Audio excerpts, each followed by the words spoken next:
Um, so yan guys, welcome back to my channel.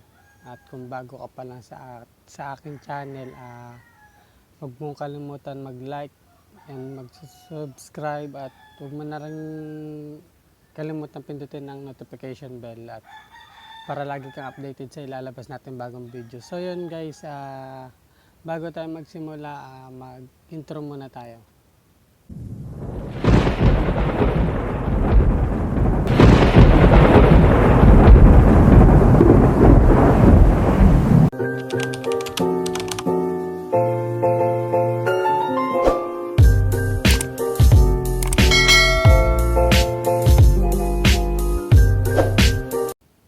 So yan guys, nandito nga pala tayo kay Ghost Bomb Top 5 mga video nakakatakot mga boss.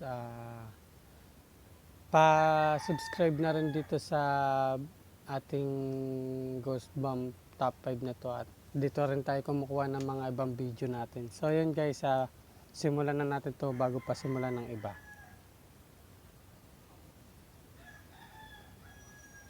Taong matatagang loob dahil maaari itong magdulot ng disturbance sa inyong mahimbing na pagtulog.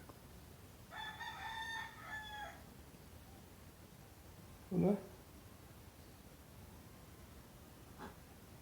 Uy! Gago!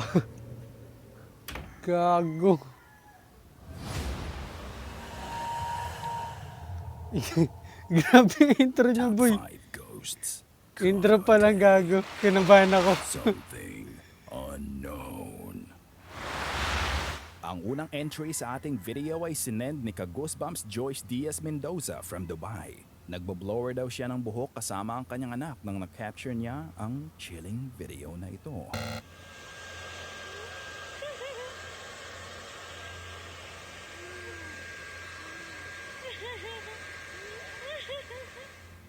Nakita niyo ba yun? Isang maputlang mukha at mga matang may itim ang paligid ang makikitang nakatitig sa kanila. Ang Andun sa creepy may labas. face na ito ay Ayun, nagre-reflect sa may naman ako sa isang bintana. salamin na pagmamay-ari ni Joyce. Suriing mabuti kung may kakaiba sa salamin. Ito ay mukhang normal na salamin lamang na makikita sa kahit saan. Ito kaya ay may portal sa ibang dimensyon? Ayon kay Joyce, patawa-tawa lang daw umano siya pero ang totoo, sobrang creepy na ng kanyang nararamdaman. Sapagkat ang mukha ay nakatitig lamang. Ano kaya ito? Ito pa ang isang video na ipinadala naman ng isa pa nating viewer na si Alexter Dome. Dito natin yung ating ano. Para kita natin yun, no?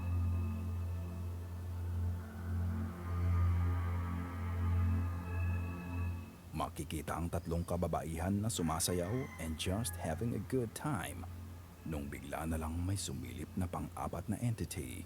Ano kaya ang mga entity na nagpapakita sa kanila? Kung Gagi. ano man ito, nais ko lang sabihin na mag-ingat kayo lagi mga ka-Goosebumps. Ghost or glitch? Ang footage na ito ay nakuha sa neighborhood ni TikTok user Scotty Dogo. Isang kakilala daw niya ang nag-send sa kanya ng isang video kung saan isang crime ang naganap at nakuha sa CCTV. Isang nakawanang nangyari pero hindi ito ang kinababahala ni Scotty. Hindi ang posibilidad na siya ay mabiktima ng isang nakawan, kundi ang posibilidad na may paranormal entity sa kanyang neighborhood. Lagi may dumaan. Ayun. Kita niyo yun? Doon sa may nakano na yun, no? Sa nakabike ba yun o nakamotor? Ayun. Oh.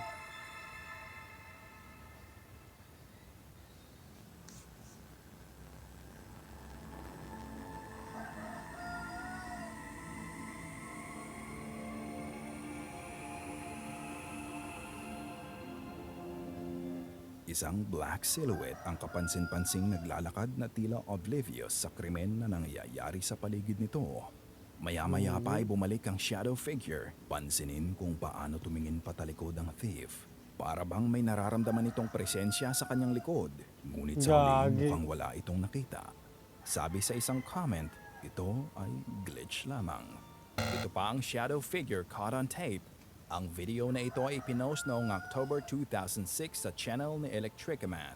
Isang infrared camera ang ginamit upang makuna ng entity na nagmumulto umano sa bahay na ito. Gagi.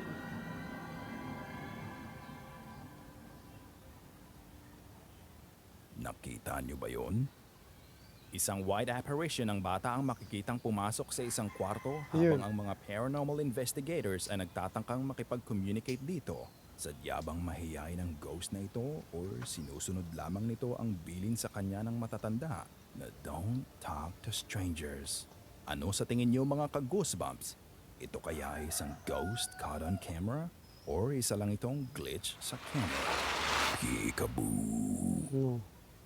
Tangan boses yan. Boses pa lang security guard kinikilabutan sa ako. Mexico ang nakakuha ng footage na inyong mapapanood. Ito ay pinost niya sa Reddit under the username ResponsibleAD8336. Ayon sa security guard na ito, madalas daw siyang nakakarinig ng noises tuwing gabi at ito ang kanyang nakuha nang nagpasya siyang hanapin ang source ng tunog. Panooring mabuti at huwag kukurap. Está bastante oscuro, ¿no? Es que se escuchó a alguien. ¡Su puta madre! Uy. ¡Su puta madre! Gagi. Nakita niyo ba yon? May Isang mukha sumilip. o isang korte ng Ayun. mukha ang mabilis na sumilip sa gilid ng air conditioner. Ito ay nakagip lamang ng camera pero halatang ito ay napansin agad ng security guard sapagkat dali-dali niya itong hinanap. Ano nga ba ang entity na ito? Ayon sa ilang commenters, medyo suspicious daw na hindi niya finifilm ang air conditioner mismo. May ilan naman na nagsasabi na kapansin-pansin daw na walang makikitang paa. Ano sa tingin niyo mga ka-goosebumps?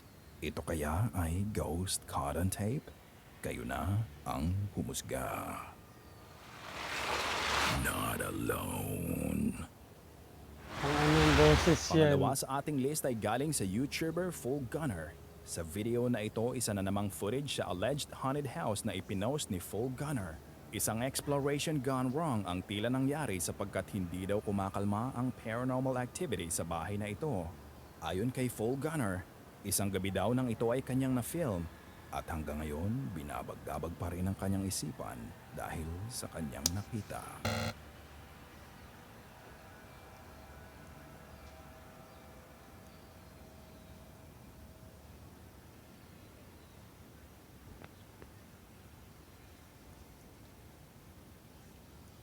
Me estoy tratando de acomodar el teléfono con mi linterna con una mano para tener la otra mano libre, pero no puedo. Para que esté iluminado en todo momento. Disculpen.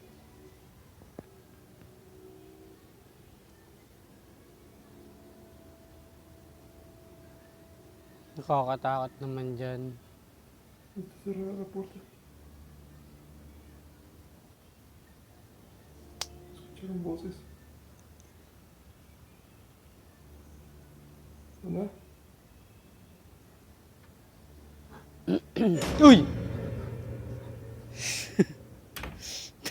Nadalaman ako na itong video na to. Habang dahan-dahan na umaabante si Full Gunner, makikitang bigla na lang ito napatalon dahil sa isang mukha na tahimik na nakatitig sa kanya. Gagi. At hindi Kakatakot niya yung mukha. natatapos ang lahat.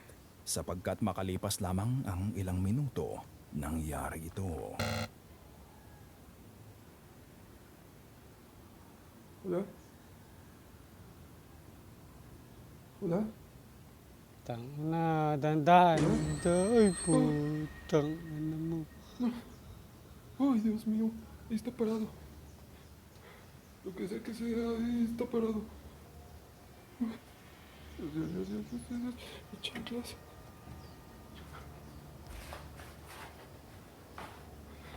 Ahí sigue parado. ¿Qué pido con eso? Ano ang sa tingin ninyo mga ka-goosebumps? Ito kaya ay isang real ghost encounter or isa lang itong elaborate hoax? True crime. The Watts family, isang pamilyang nasira at nawala dahil sa isang affair. Si Chris Watts ay isang perfect dad kung tawagin sa social media, pero sa likod ng tawanan at kasiyahan, unti-unti na pala niyang sinisira ang kanyang pamilya. August 16, 2018 ang binawian niya ng buhay ang kanyang buntis na asawa na si Shannon Watts sa pamamagitan ng pagsakal dito. He also smothered her 2 daughters to death na sila Bella Marie, 4 na taong gulang, at Celeste Catherine, also known as Sisi, 3 taong gulang. Although ngayon ay nakakulong na si Chris ng panghabang buhay, ang dating tahanan ng Watts family sa Frederick, Colorado ay patuloy pa rin daw pinamamahayan ng spirits ng mga yumaong family ni Chris. Ayon sa mga kapitbahay, may nakikita daw silang silhouette ng isang babae na palakad-lakad sa loob at ang ilaw daw ay patay sindi. Ang susunod na mga video ay mga sequence of recordings na nakuha ng K9 unit at search team nang inimbestigahan nila ang bahay ng Watts family. Ito ay naganap bago pa man umamin si Chris sa kanyang ginawang krimen at bago pa man natagpuan ang mga katawan ng mag-iina. Ang K9 unit at search team ay naghahanap ng clues at leads at that time para mahanap ang nawawalang mag-iina. May mga suot silang body cam at ito ang kanilang nakuha.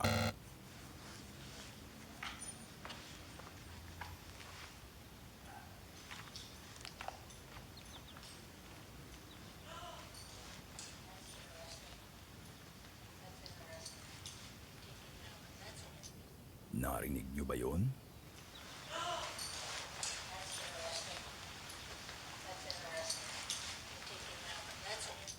Pagpasok pa lamang ng K9 unit ay may narinig na agad silang out of place na boses. Kahit ang search team ay di makapaniwala sa kanilang narinig. Hindi lamang yan, sapagkat pag-akyat ng K9 unit sa second floor ay mas naging kakilakilabot pa ang mga recordings na kanilang nakuha. Habang naghahanap ng clue ang search team sa isang kwarto, may na-record silang tawa ng isang bata. Pakinggang mabuti.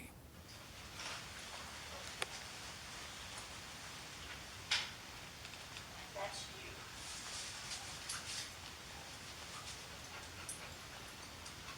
So there's plenty of her center here. Here. Yes. Yeah. Mami daw, boy. Oh my gosh. Oh my God. What in the world is that? Wow. Ano yun? Definitely scent. Coming out of Grabe, there. may tumawang bata.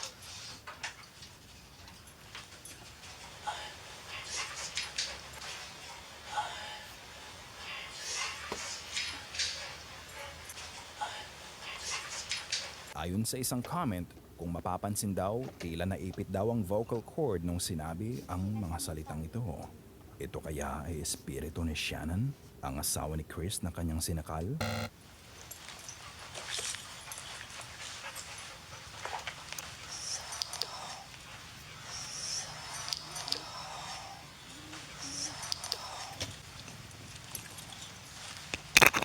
Here's a pair of her. Ito ang pinaka-solid evidence na nakuha ng body cam.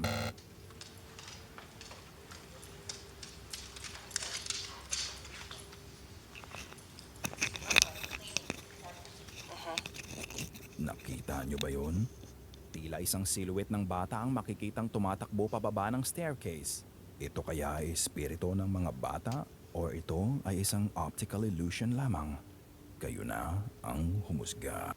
Gagi, pang Bago creepy ng matapos ang bahay. lahat, kung ito man nga ay mga spirits ng mga biktima ng tragic event na ito, lahat kami dito sa Goosebumps Top 5 ay nananalangin na naway makapagpahinga na ang mga kaluluwang ito. Sana ay kinilabutan ka sa mga video na aming itinampok ngayong gabi. Kung may nais kang ibahagi, ay bukas ang aming email na goosebumps. So yun guys, natapos natin yung palabas ni Ghost 5. Ni Ghost Bump 5, Top 5. Kung nagustuhan niyo po yung video natin, na pa-like and subscribe na lang po ng ating video. Ilalagay ko na rin sa link yung ano ni Ghost Bump Top 5 para ma-subscribe niyo rin po. Maraming salamat sa panonood. Thank you for watching.